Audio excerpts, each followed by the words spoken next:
My business reached a peak of making $75,000 a month. And as soon as it hit that peak, everything just started going wrong. Um, I made a mistake, and that mistake caused me to lose what I had built. And it causes a lot of other people to not only lose what they build, but actually never build the thing in the first place. 80% of businesses are gone within 5 years, and of the 20% that are left, not many of those are actually successful by that point. And so I want to share with you a very simple lesson that I learned from that experience so that you don't make the same mistake and it doesn't hold you back too. There's a guy called Sam Ovens, and he is a very, very smart business person with very useful things that you can learn. And I learned from him.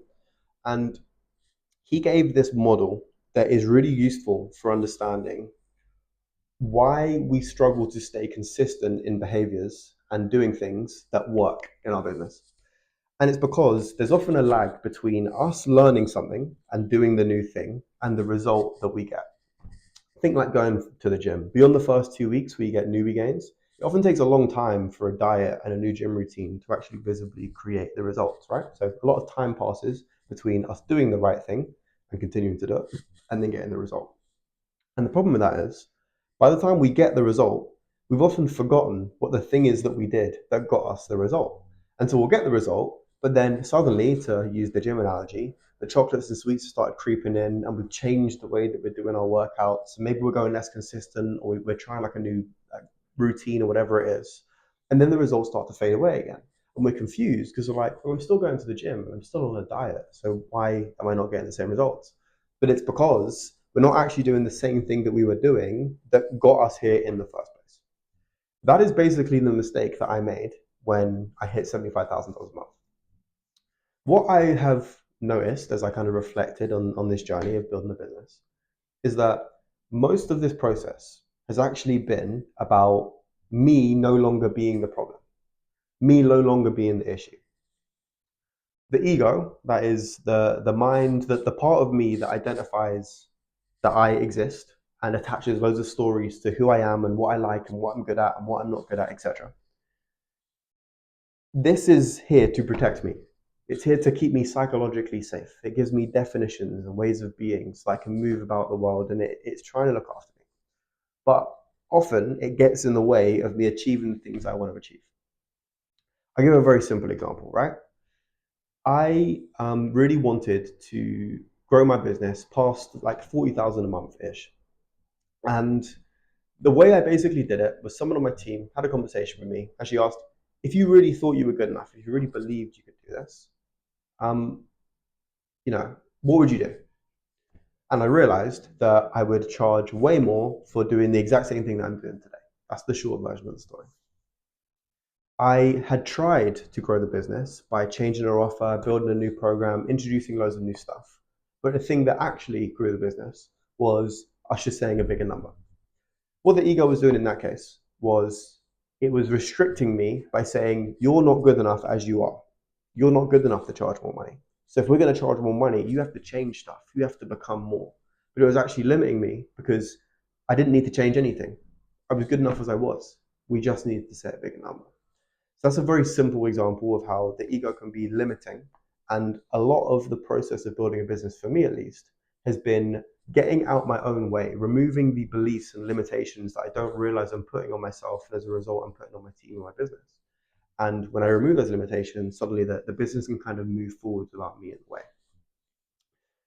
Now, I was maybe not so conscious that I was doing that during the journey. I kind of knew it because coaches were showing me and teaching me stuff, but maybe I didn't know it as clearly as I'm explaining it to you now. And what happened, to be honest with you, when I hit 75,000 a month was I started to think that I was the fucking guy, right? Because as I always said, I wanted to build a seven-figure business. I'd made my first meal. I thought I was him, right? I was chilling in a hammock in Tulum, all right, smoking cigars, working 2 hours a day, and my clothes was closing, my team was delivering. The thing was just fucking running, right? I basically just woke up in the late morning, spoke to my team, said some motivational shit, and then everyone just did stuff, and it was just fucking working, right? Every time I looked at my phone, new Stripe notification, new sale, I thought I was fucking him, right? And what creeped in was this belief that I had built a successful business. And that belief wasn't true. I didn't know it was there. I didn't really see it until I looked back.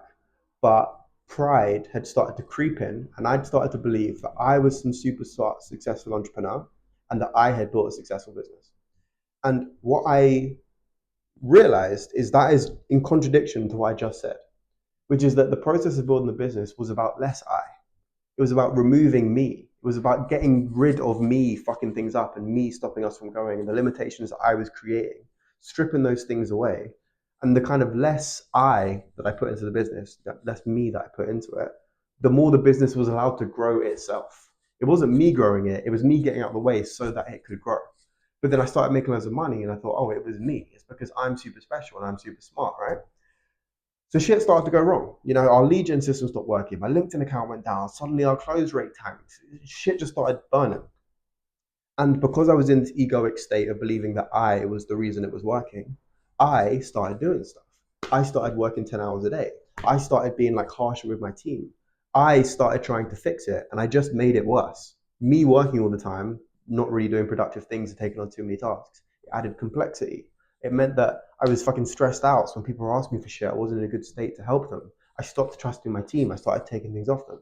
I became a bad leader because the narrative in my head that I couldn't see was that I'd started to believe that I had created this and I hadn't, right?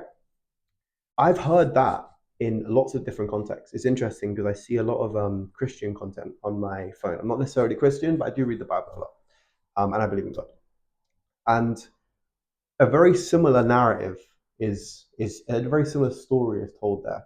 And it's the idea that when you get all the things that you want to get, when life becomes abundant and all the stuff that you desired finally comes to you, it is in that moment that it is very important to remember to praise God, as in the Christian religion. And the reason for that is because God gave them to you. The power is borrowed from God. It's not yours. He gave it to you because you allowed him to. You let him into your life.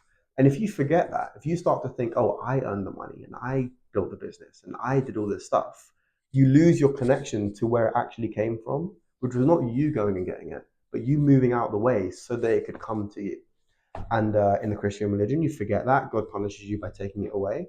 But more broadly, as I saw with my business, you start to think that you're super special and that I did it all. And then it starts to not fucking work. And you try to fix it by being even more special, and it doesn't fucking work. Because it wasn't about me being special. It was about me realizing I'm not special and stepping away that allowed the thing to grow itself. So that's the big takeaway. It's that the power doesn't come from me. It is not because I am special that I go out and I build a business and I'm super smart and I think of these great strategies and it all just fucking works. It's actually when I am able to have the humility to look at myself and see, how am I the problem? How am I stopping this thing from going? How am I getting in the way of having the things I want to have and stripping those bits away from me so that I create space for those things to come into my life? That's that's why it fucked up. I forgot that. And I think it'd be useful for you to know that. So there you go. Subscribe.